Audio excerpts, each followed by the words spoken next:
के साथियों का बहुत बहुत धन्यवाद।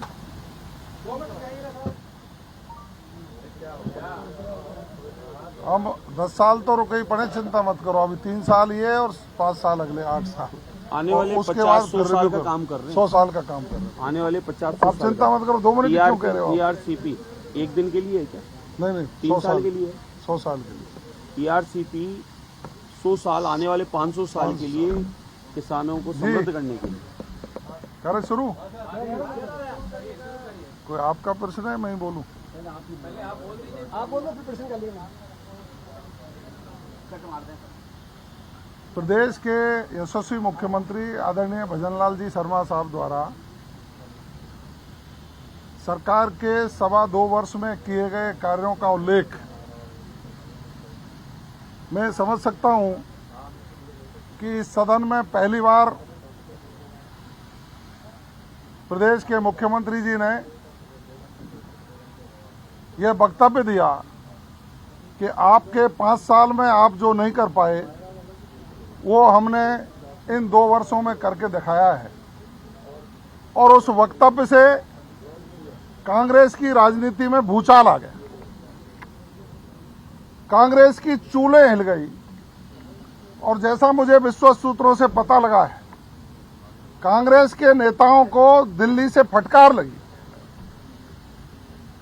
कि आखिर आप सदन में कर क्या रहे थे, आपने सदन में हो हल्ला किया क्यों?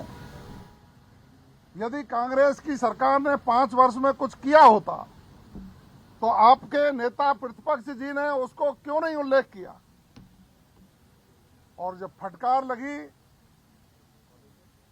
तो कई सीनियर लोग आज सदन में आए, मुझे पता लगा है। इनकी जो अंदरूनी लड़ाई है वो जग जाहिर है। अभी 3-4 दिन पहले जब ये दिल्ली गए थे तो कांग्रेस के प्रदेश अध्यक्ष माननीय गोविंद सिंह जी डोटासरा साहब को एक कहा गया था कि आपकी विधानसभा की परफॉर्मेंस अच्छी नहीं है, तथ्यों पर बोलते नहीं हो, सदन की कार्रवाई को बाधित करके पार्टी को एक तरह से एक्सपोज करने का आप काम कर रहे हो। जब हमारे नेता प्रतिपक्ष हैं तो उनको क्यों नहीं बोलने दिया जाता है? और फिर उसी आदत में वो बाज नहीं आए, केंद्रीय नेतृत्व की सलाह उन्होंने मानी नहीं और आदरणीय नेता प्रतिपक्ष टीकाराम जी जूली साहब को फिर नहीं बोलने दिया, उनकी आवाज को दबाने का काम किया, क्योंकि वो दलित समाज से आते हैं। और दलित समाज से आने वाला व्यक्ति जब नेता प्रतिपक्ष बना है, अपनी परफॉर्मेंस विधानसभा में ठीक तरीके से रखने की कोशिश करते हैं। जो भी कोई 1-2 छोटी मोटी कोई उपलब्धियां होंगी उन पर भी डोटासरा जी नहीं बोलने देते हैं। आम राजस्थान में संदेश गया है कि कांग्रेस दलित विरोधी है, दलितों का सम्मान नहीं करना चाहती, उस समाज के लोगों को आगे नहीं आने देना चाहती।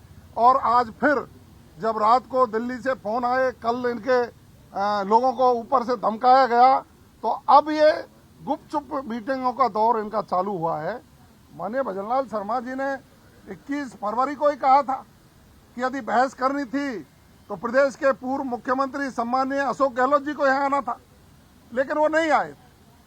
आज उन पर भी मुझे लगता है कहीं न कहीं से कोई प्रेशर आया होगा और आज आकर के राजस्थान की जनता को फिर ये गुमराह करने का प्रयास करेंगे।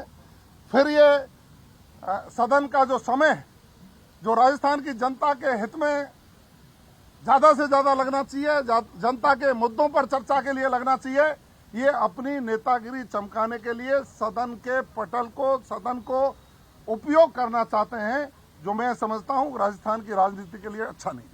टोंक में आपकी पार्टी के पूर्व सांसद बलदेव थे, मुस्लिम महिलाओं का नाम आया तो उन्होंने उनको हटा दिया, जो है वो काट कर भगा दिया, जिस पर बड़ा विवाद हो रहा है। टोंक का विषय बाल मुकुंद जी को दिया हुआ है।